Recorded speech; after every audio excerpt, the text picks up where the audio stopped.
Good morning, students. Daily education lo tumalok hokoluke swagatam. Students, aji class to babe tumalok ready ne? Aji class to ami ki pohim baru? সর্বপ্রথমে এই আকৃতিবোৰ চাই লোৱাচোন এইবোৰ কেনেকুৱা ধৰণৰ আকৃতি হয়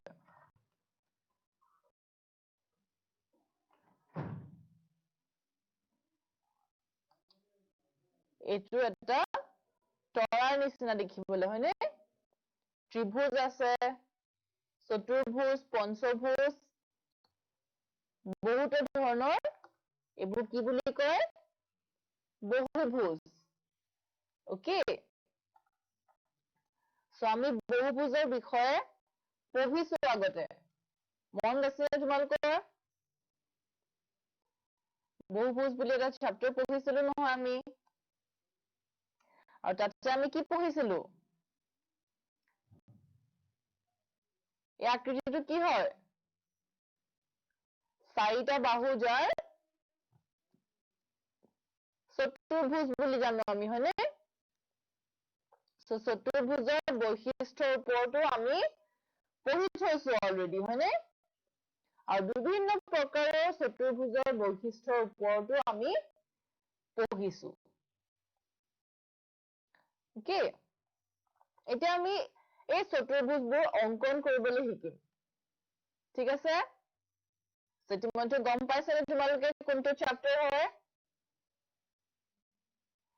প্ৰ্যাকটিক্যাল জিওমেট্ৰি বুলি এটা চ্যাপ্টাৰ আছে হয়নে সো আমি সেই চ্যাপ্টাৰটোৰ পৰা আজি অধ্যয়ন কৰিম ওকে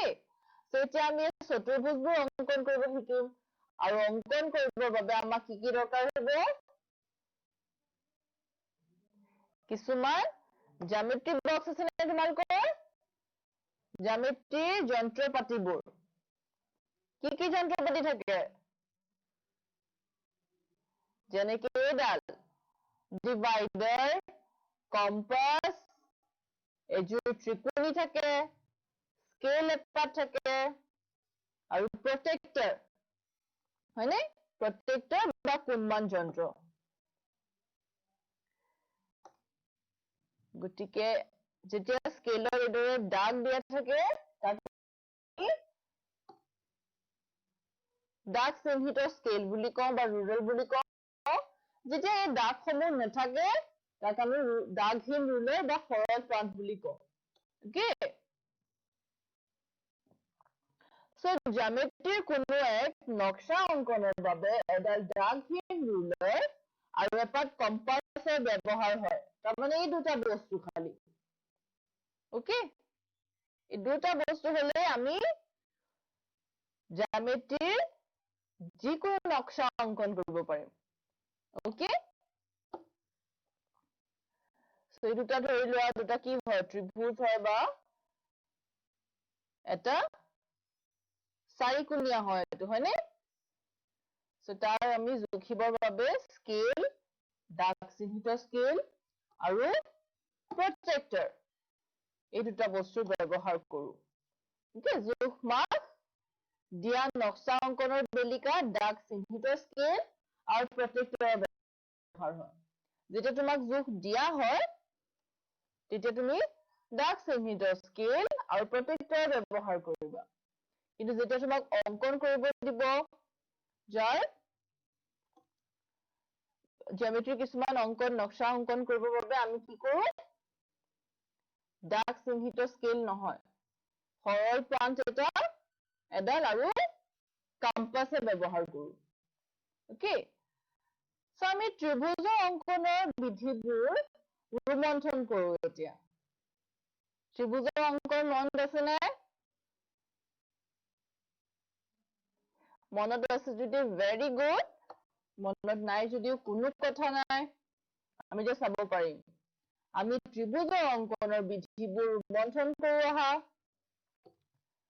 গতিকে এইটো চোৱাচোন কি দেখিছা ইয়াত বি আৰু সি কি হয় ৰেখাখণ্ড এডাল এতিয়া তোমাক সুধিছে ত্ৰিভুজৰ অংকনৰ বাবে কেইটা বিন্দুৰ প্ৰয়োজন? কেইটা বিন্দুৰ প্ৰয়োজন বাৰু? দুটা বিন্দু আঁকিব পাৰিবানে? নোৱাৰা। হয়নে? ত্ৰিভুজ এটা অংকনৰ বাবে আমাক তিনিটা বিন্দুটো লাগিবই। ৰাইট? এতিয়া চোৱাচোন তিনিটা বিন্দু দিলে হ'বনে?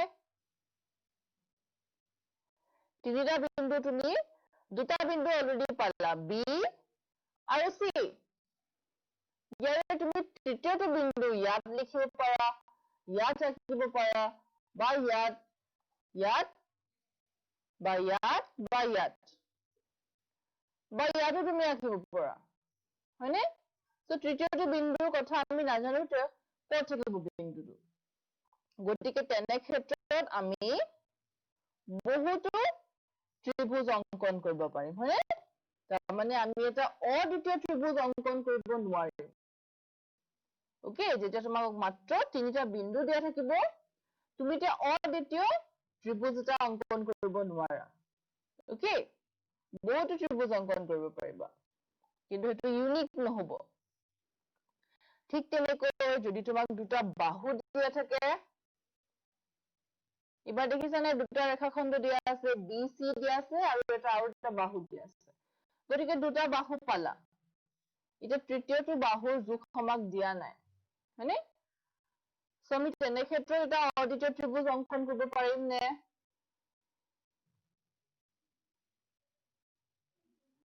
আমি এইটো ক্ষেত্ৰতো এটা অদ্বিতীয় ত্ৰিভুজ অংকন কৰিব নোৱাৰিম কিন্তু। ওকে, কাৰণ কিয়নো বাহু দুটাৰ মাজৰ কোণটো আমি নাজানো। হয়নে? বাহু দুটা হয়তো বাহুটো তুমি এনেকে আঁকিব পাৰা, বা বাহুটো তুমি এই ধৰণে আঁকিব পাৰা, বা তুমি এই ধৰণে আঁকিব পাৰা, বা এই ধৰণে, বা এই ধৰণে। গতিকে তুমি নাজানা। হয়নে? সো সেই ক্ষেত্ৰতো আমি বহুতো ত্ৰিভুজ পাব পাৰিম। তাৰমানে আমি এটা অদ্বিতীয় ত্ৰিভুজ পাব নোৱাৰিম। যদি মাত্ৰ দুটা বাহুৰ জোখ দিয়া হয়, তুমি এটা অদ্বিতীয় ত্ৰিভুজৰ অংকন সম্ভৱ নহয়। কি? এতিয়া কি কৰিছে চোৱা, এইবাৰ দিছে তোমাক তিনিটা বাহুৰ জোখ। এতিয়া অদ্বিতীয় ত্ৰিভুজ এটা অংকন কৰিব পাৰিবানে? এইটো ক্ষেত্ৰত কিন্তু অদ্বিতীয় ত্ৰিভুজৰ অংকন সম্ভৱ হয়। ওকে, আৰু কোনটো বিধিৰ মতে? SSS, বাহু, বাহু, বাহু। SSS মানে কিয়? কাৰণ S যে ইংৰাজীত সাইড হয়, আৰু সাইড মানে কি হয় অসমীয়াত? বাহু। ওকে, সো সেইবাবে আমি বিধিটো কওঁ SSS, মানে বাহু, বাহু, বাহু। ওকে, সো এই বিধি মতে তুমি এটা অদ্বিতীয় ত্ৰিভুজ অংকন কৰিব পাৰা। ঠিক আছে? এই বিধিবোৰ কিন্তু খুব ইম্পৰ্টেন্ট হয়, মনত ৰাখিবা। ঠিক আছে? সো SSS বিধি মতে এটা অদ্বিতীয় ত্ৰিভুজ অংকন সম্ভৱ। ঠিক তেনেকৈ এবাৰ কি দিছে চোৱা, এইবাৰ দিছে দুটা বাহু, আৰু বাহু দুটাৰ মাজৰ কোণটো। হয়নে? এইবাৰ আমি অদ্বিতীয় ত্ৰিভুজৰ অংকন কৰিব পাৰিম, কাৰণ আমাক বাহুটোৰ মাজৰ কোণটো দিয়া আছে। গতিকে আমি জানো বাহু দুটা, এইটো বাহু তুমি যদি এই ধৰণে লোৱা, তুমি জানা যে বাহুটো তুমি এনেকৈ ল'ব লাগিব, কাৰণ তেতিয়াহে তুমি এই কোণটো পাবা। যদি তুমি এই বাহুটো এই ধৰণে লৈ লোৱা, তুমি এই কোণটো পাব নোৱাৰিবা নহয়। ৰাইট? গতিকে এই ক্ষেত্ৰত আমি অদ্বিতীয় ত্ৰিভুজ এটা অংকন কৰিবলৈ পাৰিম। হয়নে? আৰু এই বিধিটোক কি বুলি কোৱা হয়? SAS. ওকে, তাৰমানে দুটা বাহু আৰু মাজৰ কোণটো। সো S মানে আমি জানো সাইড হয়, সেইবাবে সাইড মানে বাহু হয়, সেইবাবে। আৰু A মানে কি হয় বাৰু এতিয়া? A মানে হৈছে এংগেল। এংগেল মানে কি? আমাৰ কোণটো। ওকে এংগেল মানে কোন হয় আমি যদি অসমীয়াত শিকো আমি শিকিম বাহু কোণ বাহু বা side angle side okay so এইটো 2 নম্বৰ বিধি প্ৰথমটো বিধি কি আছিল সাইড সাইড সাইড মানে বাহু বাহু বাহু দ্বিতীয়টো বিধি হয় সাইড এংগেল সাইড মানে বাহু কোণ বাহু ওকে এই দুটা বিধি মতে আমি অদ্বিতীয় ত্ৰিভুজ অঙ্কন কৰিব পাৰিম ঠিক আছে ঠিক তেনেকৈ আৰু দুটামান বিধি আছে জানিব বিচাৰিছানে বিধি কেইটা কি হয় ওকে সো নেক্সট বিধিটো চাও আহা এবাৰ কি দিছে চোৱাচোন এবাৰ তোমাক এটা বাহু দিছে আৰু বাহুৰ দুটা বিন্দু যোনটো আছে শেষ বিন্দু তাতে দুটা কোণৰ মান তোমাক দিয়া আছে কিমান কোণ হ'ব হয়নে সো গতিকে তুমি গম পাই যাবা যে এই দুটা বাহু কোনটো এংগলত থাকিব লাগিব হয়নে কোনটো কোণত থাকিব লাগিব কাৰণ তুমি ইয়াত যেতিয়া কোণটো দিয়া সপোজ তোমাক বি বিন্দুত কৈছে যে ইয়াতে তোমাৰ 30 ডিগ্ৰী হ'ব লাগিব গতিকে তুমি ইয়াত প্ৰটেক্টৰটো ইউজ কৰিবা কম্পাসটোৰ সহায়ত 30 ডিগ্ৰী অঙ্কন কৰিলা গতিকে তুমি গম পাবা এইটো ৰেখা পাব পাৰিবা এইটো বাহু পাব পাৰিবা হয়নে সো এই বিধিটো কোৱা হয় আকৌ এংগল সাইড এংগল বুজি পাইছা নহয় কিয় এবাৰ এছে হৈছে কাৰণ আমি দুটা কোণ মানে দুটা এংগল আৰু তাৰ মাজৰ বাহু তাৰ মানে এস এই তিনিটা আমাক দিয়া আছে সেইবাবে এ এস এ বিধি সো এই বিধিটোৰ মতে আমি অদ্বিতীয় ত্ৰিভুজ এটা অঙ্কন কৰিব পাৰিম ওকে তাৰ মানে কি হয় বিধি কেইটা side side side side angle side আৰু এংগল সাইড এংগল সো তিনিটা বিধি আমি এটা শিকিলো আৰু এটা বিধি আছে যাৰ সহায়ত তুমি এটা অদ্বিতীয় ত্ৰিভুজৰ অঙ্কন কৰিব পাৰিবা চোৱাচোন বিধিটো কি হয় এইটো এটা কি হয় সমকোণী হয়নে ত্ৰিভুজটো সমকোণী হয় ইয়াৰে অতিভুজ আৰু এটা বাহু দিয়া থাকে তো তেতিয়া তুমি এটা অদ্বিতীয় ত্ৰিভুজৰ অঙ্কন কৰিব পাৰা ওকে যেতিয়া তোমাক অতিভুজ মানে এইটো হাইপোটেনিয়াসটো ইয়াক কোৱা হয় অতিভুজ ইয়াৰ মান আৰু যিকোনো এটা মান হয়তো ধৰি লোৱা AB বা BC মোক যদি দিয়া হয় তুমি এটা সমকোণী ত্ৰিভুজ অঙ্কন কৰিব পাৰিবা ওকে আৰু এই বিধিটো কোৱা হয় RHS মানে গতিকে আমি তিনিটা বিধি চাৰিটা বিধি শিকিলো এতিয়ালৈকে হয়নে side side side side angle side angle side angle আৰু RHS সো চাৰিটা বিধি মন থাকিবনে গতিকে এতিয়া ত্ৰিভুজৰ ওপৰত যদি তোমাক কোৱেশ্চন এটা দিও সলভ কৰিব পাৰিবানে স্ক্ৰিনত ইতিমধ্যে দেখিছাই হয়নে কোৱেশ্চনটো কৈছে যে অদ্বিতীয় ত্ৰিভুজৰ অঙ্কনৰ শৰ্ত ইয়াত তোমাক চাৰিটা অপচন দিয়া আছে অপচন এ দিয়া আছে এটা বাহু অপচন বি দিয়া আছে দুটা বাহুৰ যোগ অপচন সি দিয়া আছে দুটা বাহু আৰু এটা কোণৰ যোগ অপচন ডি দিয়া আছে এটা কোণৰ যোগ গতিকে কোনটো হ'ব অদ্বিতীয় ত্ৰিভুজৰ অঙ্কনৰ শৰ্ত আমি চাৰিটা শৰ্ত শিকিছো নহয় তাৰ মাজত এটা হয় নিশ্চয় পাৰিবা তোমালোকে হয়নে ইয়াৰ বাবে কিমান সময় লাগিবনো 10 সেকেন্ডত পাৰিবানে গতিকে 10 সেকেন্ডৰ সময় দিছো তোমালোকৰ সময় আৰম্ভ হ'ল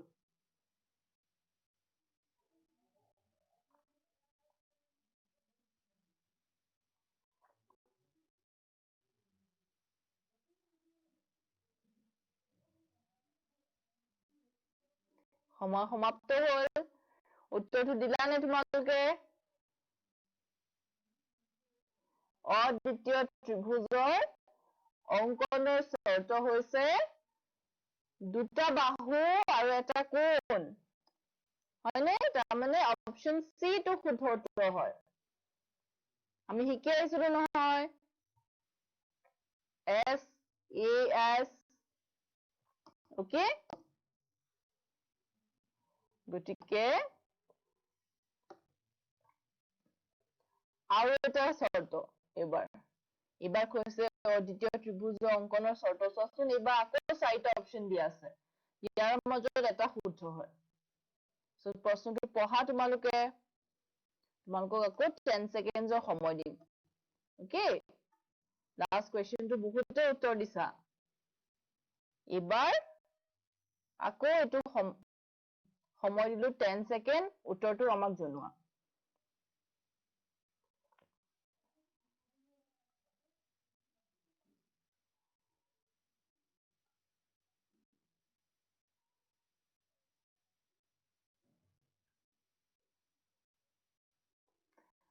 আনসাৰ দিলা নে তোমালোকে শুদ্ধটোটো নিশ্চয় গম পোৱা অপচন সি হয় মানে সহজ প্ৰশ্ন হয় একেবাৰে সো গম পাইছা নে উইনাৰ কোন হয় কোনে উত্তৰ দিব পাৰিছা ওকে বহুতে উত্তৰ দিছা ভেৰি গুড এতিয়া আমি শিকিম চতুৰ্ভুজৰ অঙ্কনৰ বিষয়ে ওকে চতুৰ্ভুজৰ অঙ্কনৰ বাবে আমি এতিয়া ত্ৰিভুজৰ অঙ্কন ৰুবন্থন কৰিলো এতিয়া আমি চতুৰ্ভুজৰ অঙ্কন চাম ওকে প্ৰথমতে কোৱাচোন এটা চতুৰ্ভুজৰ কেইটা অংশ থাকে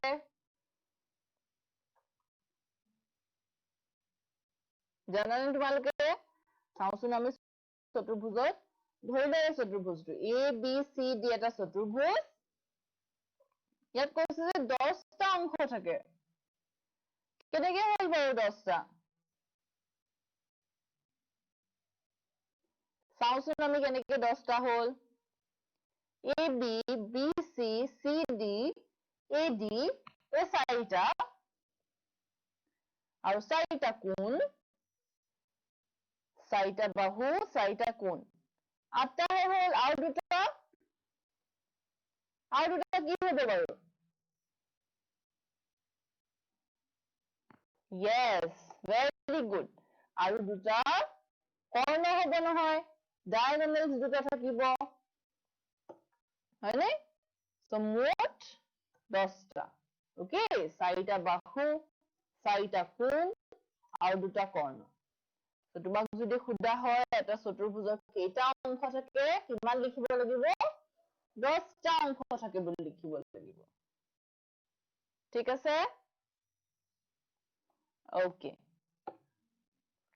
সো এটা অংশ জানিলো আমি গতিকে এটা কাৰ্য কৰোচোন ইয়াতে কি দেখিছা কেইটামান পাইপ জাতীয় বস্তু বা কেইটামান লাঠি জাতীয় বস্তু আছে হয়নে 8 সেন্টিমিটাৰ যাৰ এটা দৈৰ্ঘ্য হালধীয়াটোৰ সেউজীয়াটোৰ দৈৰ্ঘ্য 9 সেন্টিমিটাৰ ৰঙাটোৰ দৈৰ্ঘ্য 6 সেন্টিমিটাৰ আৰু নীলাটোৰ দৈৰ্ঘ্য 5 সেন্টিমিটাৰ এটা বেলেগ বেলেগ দৈৰ্ঘ্যৰ চাৰিডাল লাঠি লৈ আছো আমি হয়নে লাঠি কেইটাৰ ব্যৱহাৰ কৰি আমি কি কৰিম এতিয়া চতুৰ্ভুজৰ চাৰিটা বাহুৰ নিচিনা কাম কৰিব চাবাচোন কেনেকৈ কৰিব আমি এতিয়া সংযোগ কৰিব লাগিব ওকে আমাক বেজি সূতাৰ প্ৰয়োজন হ'ব সিহঁতক সংযোগ কৰিবলৈ গতিকে বেজি সূতাৰ সহায়ত তুমি এইদৰে সংযোগ কৰি দিলা গোটেই কেইটা বাহু ওকে চতুৰ্ভুজ গঠন হল চাৰিটা বাহুৰ দৈৰ্ঘ্য দিয়া আছে এবাৰ AB দৈৰ্ঘ্য 5 সেন্টিমিটাৰ BC দৈৰ্ঘ্য 8 সেন্টিমিটাৰ CD দৈৰ্ঘ্য 9 সেন্টিমিটাৰ আৰু DA দৈৰ্ঘ্য 6 সেন্টিমিটাৰ দিয়া হোৱা চাৰিটা বাহুৰ দৈৰ্ঘ্য অদ্বিতীয় চতুৰ্ভুজৰ গঠন সম্ভৱ নহয় চতুৰ্ভুজৰ গঠন চাৰিটা বাহুৰ দৈৰ্ঘ্য দিয়া আছে চোৱা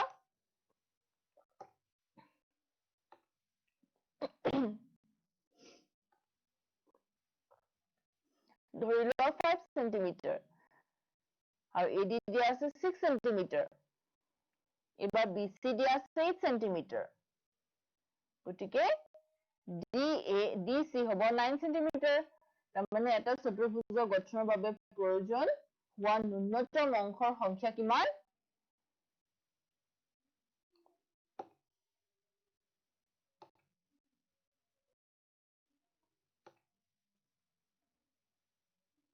AD আৰু BC বাহুৰ অৱস্থান স্থায়ী নহলে আমি C আৰু D বিন্দুৰ অৱস্থান নিৰ্ণয় কৰিব নোৱাৰিম হয়নে গতিকে আমাক কিমান লাগিব ন্যূনতম অংশৰ সংখ্যা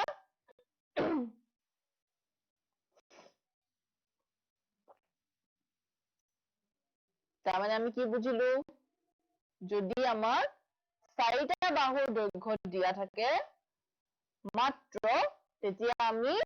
এটা চতুৰ্ভুজৰ গঠন কৰিব নোৱাৰিম ওকে এটা ইউনিক অদ্বিতীয় চতুৰ্ভুজৰ গঠন কৰিব নোৱাৰিম সো এতিয়া কি কৰিছো চোন এবাৰ এটা কোণ লৈছে এংগল DAB এই কোণটো স্থায়ী হয় তেনেহলে চতুৰ্ভুজটোৰ আকৃতি সলনি নহয় ওকে ঠিক তেনেকৈ B আৰু D বিন্দুৰ পৰা C দূৰত্ব জানি লৈ C বিন্দুটো অৱস্থিত কৰিব পৰা যাব হয়নে গতিকে এটা চতুৰ্ভুজৰ গঠনৰ বাবে 4টা বাহুৰ দৈৰ্ঘ্য আৰু এটা কোণৰ মানো প্ৰয়োজন হ'ব ওকে তেতিয়াহে আমি এটা অদ্বিতীয় ত্ৰিভুজ অংকন কৰিব পাৰিম অদ্বিতীয় চতুৰ্ভুজ তাৰমানে কি লাগিব আমাক 4টা বাহুৰ মান লাগিব লগতে এটা কোণৰ মানো আমাক লাগিব ওকে যদি তুমি এটা অদ্বিতীয় চতুৰ্ভুজ গঠন কৰিব খোজা তেতিয়াহলে তোমাক 4টা বাহু আৰু এটা কোণ মনত ৰাখিবা এনেকুৱা ধৰণৰ প্ৰশ্ন আকৌ আহিব ওকে ত্ৰিভুজৰ বিষয়ে যেনেকৈ সুধিছিলো ঠিক তেনেকৈ চতুৰ্ভুজৰ কথাও সুধিম কিন্তু আমি ওকে সো মন কৰিবা যে কৈছে এটা চতুৰ্ভুজৰ গঠনৰ বাবে প্ৰয়োজন হোৱা ন্যূনতম অংশৰ সংখ্যা কিমান তেতিয়াহলে এবাৰ কি কৰিছে চোৱা এংগল ABC কোণৰ মান স্থায়ী কৰি অদ্বিতীয় চতুৰ্ভুজৰ এটা গঠন কৰিব পাৰি তো তেতিয়া আমি কি গম পাম ঠিক তেনেকৈ এংগল C টো তুমি কৰিব পাৰা ঠিক তেনেকৈ এংগল D টো তুমি স্থায়ী কৰি ল'ব পাৰা হয়নে তো তেতিয়া তুমি এটা অদ্বিতীয় চতুৰ্ভুজৰ অংকন কৰিব পাৰিবা ৰাইট গতিকে এই ধৰণে আমি অংকন কৰিব পাৰিম তাৰমানে কি লাগিব 4টা বাহু আৰু এটা কোণৰ মান ওকে সেই কোণটো এংগল A হ'ব পাৰে এংগল B হ'ব পাৰে বা এংগল C হ'ব পাৰে বা তুমি এংগল D ও হ'ব পাৰে ওকে যদি 4টা বাহু আৰু এটা কোণৰ মান দিয়া থাকে তুমি আৰামছে এটা চতুৰ্ভুজ অংকন কৰিব পাৰিবা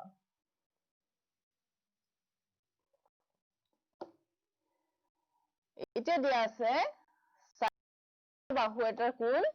সো আমি জানো 4টা বাহুৰ এটা কোণ দিয়া থাকিলে আমি অদ্বিতীয় চতুৰ্ভুজ এটা অংকন কৰিব পাৰো সো ইয়াত কি কৰিছে চোৱাচোন আমি BAD ত্ৰিভুজ গঠন কৰিব পাৰো হয়নে BAD দেখিছানে ত্ৰিভুজটো BAD ত্ৰিভুজটো আমি গঠন কৰিব পাৰো কেনেকৈ পাৰো SSS শৰ্তৰ মতে ওকে আৰু C বিন্দুৰ পৰা অৱস্থান নিৰ্ণয় কৰিব পাৰো গতিকে এটা অদ্বিতীয় চতুৰ্ভুজৰ গঠন সম্ভৱ হ'ব ওকে ঠিক তেনেকৈ যদি B কোণটো তোমাক দিয়া থাকে তেতিয়া কি কৰিবা এবাৰ তুমি এটা AC কৰ্ণ অংকন কৰি ল'বা AC কৰ্ণ দীৰ্ঘস্থায়ী হৈ যাব গতিকে এইটো ক্ষেত্ৰত তুমি একেদৰে BCD আৰু ADC কোণৰ মান স্থায়ী হলে AC আৰু BD কৰ্ণৰ মান স্থায়ী হ'ব হয়নে আৰু তেনে ক্ষেত্ৰত তুমি এটা অদ্বিতীয় চতুৰ্ভুজৰ অংকন কৰিব পাৰিবা ৰাইট গতিকে চাৰিটা বাহু আৰু যিকোনো এডাল কৰ্ণ এটা অদ্বিতীয় চতুৰ্ভুজৰ গঠন সম্ভৱ চাৰিটা বাহু আৰু এটা কোণ হলে সম্ভৱ বা চাৰিটা বাহু আৰু যিকোনো এডাল কৰ্ণ ওকে হয়তো এইটো কৰ্ণ নাইবা এইটো কৰ্ণ তেতিয়াও তুমি এটা অদ্বিতীয় চতুৰ্ভুজৰ গঠন কৰিব পাৰিবা ওকে ইতিমধ্যে দুটা শৰ্ত আমি দেখিলো কিন্তু চাৰিটা বাহু আৰু এটা কোণ আৰু চাৰিটা বাহু আৰু এডাল কৰ্ণৰ দৈৰ্ঘ্য ওকে গতিকে এটা প্ৰশ্ন লৈ লওঁ কি কৈছে এটা চতুৰ্ভুজত কেইটা অংশ থাকে আমি পঢ়িছিলো নহয় অলপ আগতে তোমালোকে জনোৱা হৈছিলে যে প্ৰশ্ন সোধা হ'ব ইয়াৰ ওপৰত সো উত্তৰটো মোক জনোৱা নিশ্চয় সকলোৱে জানা হয়নে সময় ষ্টাৰ্ট হ'ল 10 সেকেন্ডৰ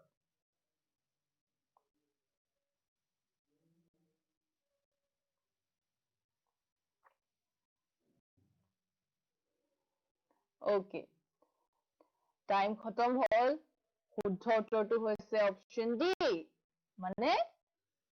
10টা অংশ থাকে ওকে আৰু যিসকলে দিব পাৰিছা উত্তৰ দেখিছা নহয় ভেৰি গুড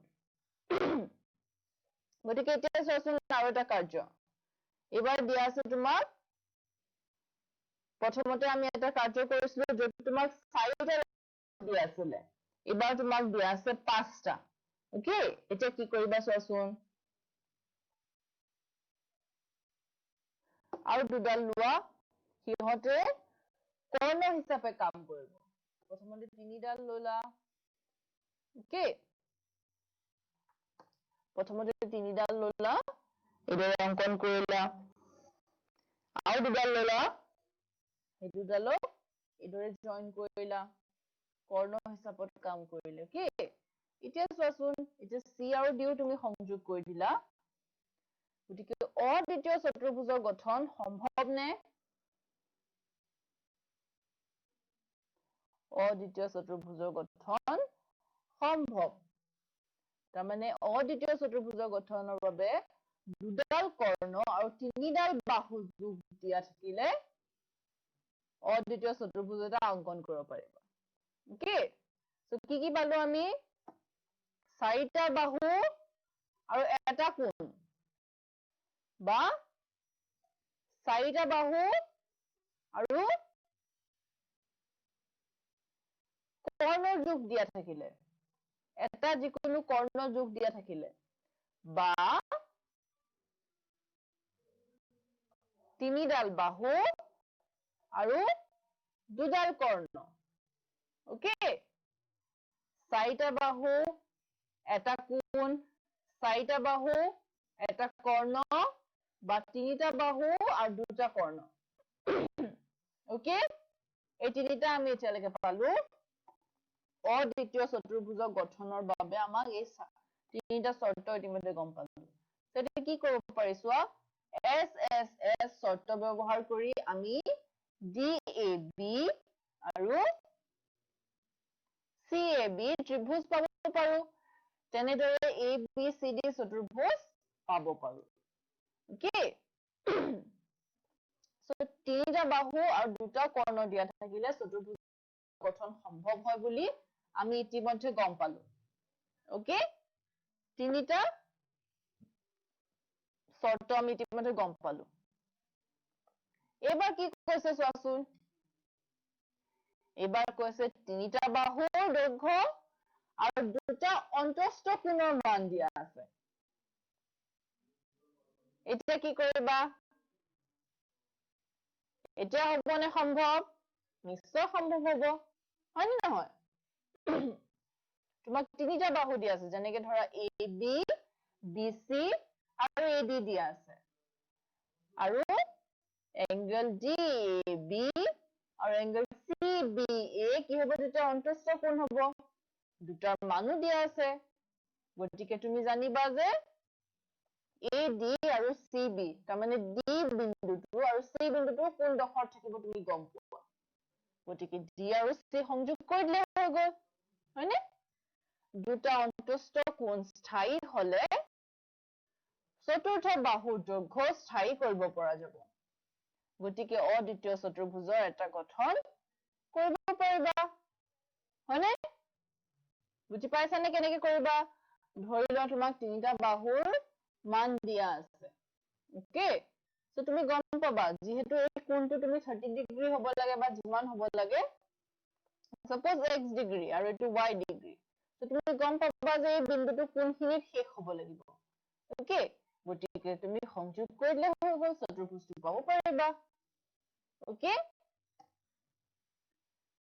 এতিয়া যেহেতু আমি এদৰে পঢ়ি আছো মুখে মুখে হেবাবে হয়তো অকমান টান লাগিছে কঠিন লাগিছে কিন্তু যেতিয়া তুমি কিতাপ কলম লৈ পেলাই কৰি চাবা তুমি দেখিবা খুব সহজ হয় ওকে সো SAS শৰ্ত ব্যৱহাৰ কৰি আমি DAB পাব পাৰিম ঠিক তেনেকৈ ইয়াতো কি হ'ব পাৰিম CAB ত্ৰিভুজ পাব পাৰিম আৰু তাৰ সহায়ত আমি কি পাৰিম ABCD চতুৰ্ভুজটো আমি পাবলে পাৰিম হয়নে ওকে গতিকে তিনিটা বাহু আৰু দুটা অন্তস্থ কোণৰ মান দিয়া থাকিলে এটা চতুৰ্ভুজৰ গঠন সম্ভৱ হয় এটো কিমান নম্বৰ শৰ্ত তোমালোকে হিচাপ ৰাখি গৈছানে 4 নম্বৰ শৰ্তটো আছিল এটো ওকে চতুৰ্ভুজৰ গঠনৰ বাবে আকৌ এবাৰ কৈছে দুটা সন্নিহিত বাহুৰ আৰু যিকোনো তিনিটা কোণৰ মান দিয়া আছে এবাৰ কেনে কৰিবা এবাৰ দুটাহে বাহু দিয়া আছে আৰু কৈছে তিনিটা কোণ তাৰ মানে A বিন্দুত B বিন্দুত আৰু D বিন্দুত তুমি কোনটো চাব পাৰা হয়নে A বিন্দুত ধৰি লোৱা কিবা এটা দিয়া আছে B আৰু D so SAS শৰ্ত ব্যৱহাৰ কৰি DAB ত্ৰিভুজ গঠন কৰিব পৰা যাব এতিয়া B বিন্দুটো তুমি ধৰি লোৱা তোমাক দিয়া আছে Y গতিকে তুমি B বিন্দুৰ প্ৰত্যেকটো ব্যৱহাৰ কৰি বা কম্পাছৰ সহায়ত তুমি কোনটো আঁকি ললা so তুমি গম পাবা যে C বিন্দুটো ক'ত পাব লাগে আকৌ তোমাক D বিন্দুটো তোমাক কোনটো দিয়া থাকিলে তুমি আঁকি ললা গতিকে গম পাবা যে D বিন্দুৰ পৰা যোৱা বাহুটো C বিন্দুৰ ক'ত কাটিব হয়নে য'ত কটাকটি কৰিব দুডাল বাহু সেই বিন্দুটো আমাৰ C হ'ব গতিকে তাৰ সহায়ত আমি ABCD এটা চতুৰ্ভুজ পাব পাৰিম ওকে যেটা তোমাক দুটা বাহু আৰু তিনিটা কোণৰ মান দিয়া থাকে তেতিয়াও তুমি এটা অদ্বিতীয় চতুৰ্ভুজ গঠন কৰিব পাৰা ওকে সো এবাৰ কৈছে আমি জানিলো দুটা সন্নিহিত বাহুৰ মান জানা থাকিলে আৰু তিনিটা কোণৰ মান দিয়া থাকিলে এটা অদ্বিতীয় চতুৰ্ভুজৰ গঠন সম্ভৱ গতিকে এতিয়া কিছুমান প্ৰশ্ন কৰিব পাৰিবানে আমিতো আটাইবোৰ শৰ্ত পঢ়িলো হয়নে গতিকে প্ৰশ্ন দুটামান লওঁ এতিয়া কৈছে অদ্বিতীয় চতুৰ্ভুজৰ অংকনৰ শৰ্ত 5টা অপচন দিয়া আছে ইয়াৰ ভিতৰত মাত্ৰ এটা শুদ্ধ হয় তোমালোকে আমাক আনসাৰটো ক্লিকাৰ ডিভাইসৰ সহায়ত জনোৱা 10 সেকেন্ডৰ সময় দিছে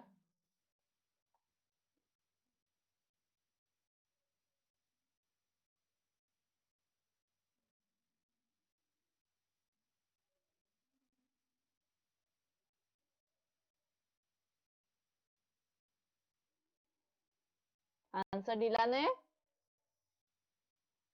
শুদ্ধ উত্তৰটো নিশ্চয় জানা তোমালোকে হয়নে চাব পাৰিছানে কোনটো শুদ্ধ উত্তৰ অপচন সি টো শুদ্ধ উত্তৰ হয় ওকে দুটা বাহু আৰু তিনিটা কোণ আমি চাইছিলো নহয় দুটা বাহু আৰু তিনিটা কোণ দিয়া থাকিলে জাস্ট অলপ আগত আমি চাই আহিছো হয়নে সো ভেৰি গুড যিসকলে পাৰিছা ক্লাছটো খুব মন দি চাইছা তোমালোকে হয়নে আৰু এটা প্ৰশ্ন আমিতো বহুতো চৰ্ত পঢ়িছিলো আৰু এটা চৰ্ত কোৱাচোন এই চাৰিটাৰ ভিতৰত ইয়াত এতিয়া কোনটো শুদ্ধ হয় তোমালোকে প্ৰশ্নটো পঢ়ি লোৱা এবাৰ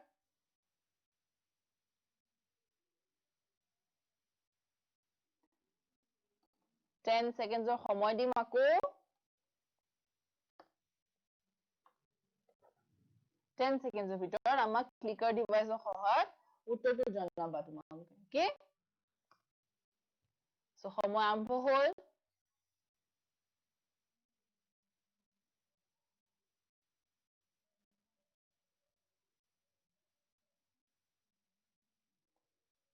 জনালানে আমাক আনসাৰ ভেৰি গুড সো চোৱা অপচন সি হয় কিন্তু শুদ্ধ উত্তৰ চাৰিটা বাহু আৰু এটা কোণ হয়নে আমি চাইছিলো কেনেকৈ চাৰিটা বাহু আৰু এটা কোণ দিয়া থাকিলে আমি এটা অদ্বিতীয় চতুৰ্ভুজ অংকন কৰিব পাৰো ৰাইট সো গম পাইছা কোনে কোনে শুদ্ধ উত্তৰ দিছা হয়নে গতিকে আমি এবাৰ আগৰ পৰা চাওচোন এটা অদ্বিতীয় চতুৰ্ভুজ গঠনৰ সম্ভৱ হ'ব যদিহে দুটা কৰ্ণ আৰু তিনিটা বাহু দিয়া থাকিলে দুটা সন্নিহিত বাহু আৰু তিনিটা কোণ দিয়া থাকিলে তিনিটা বাহু আৰু দুটা অন্তস্থ কোণ দিয়া থাকিলে হয়নে ইয়াটাইবোৰ আছিলে আমাৰ চৰ্তবোৰ ওকে সো চৰ্তবোৰ মনত ৰাখিবা আছিলে চাৰিটা বাহু এটা কোণ চাৰিটা বাহু এটা কৰ্ণৰ দিশ আৰু এই তিনিটা ওকে সো বুজি পাইছানে তোমালোকে আজি ক্লাছটো ঘৰ গৈ পেলাই প্ৰেক্টিস কৰি চাবা ওকে আৰু বিধিবোৰ খুব ভালকে পঢ়িবা মনত ৰাখিব চেষ্টা কৰিবা নিজে আঁকি চাবা বিধিবোৰৰ সহায়ত কেনেকৈ তুমি কৰিব পাৰা নে নোৱাৰা অদ্বিতীয় চতুৰ্ভুজ গঠন সঁচাকৈ সম্ভৱ নে এনেই লিখা আছে এনেটো লিখা নাই বাট তথাপিতো নিজে প্ৰেক্টিস কৰি চাবা ওকে সো ক্লাস আজি ক্লাছটো আমি ইমানতে অন্ত পেলাইছো যদি কিবা ডাউট আছে তোমালোকৰ আমালে পঠিয়াব পাৰা আৰু নিজৰ তোমালোকৰ স্কুলৰ স্যাৰ বাইদেউহঁতৰ লগতো ডিসকাস কৰিবা ওকে কিবা প্ৰবলেম পালে আৰু আমাক সুধিব পাৰা আজিলৈ ধন্যবাদ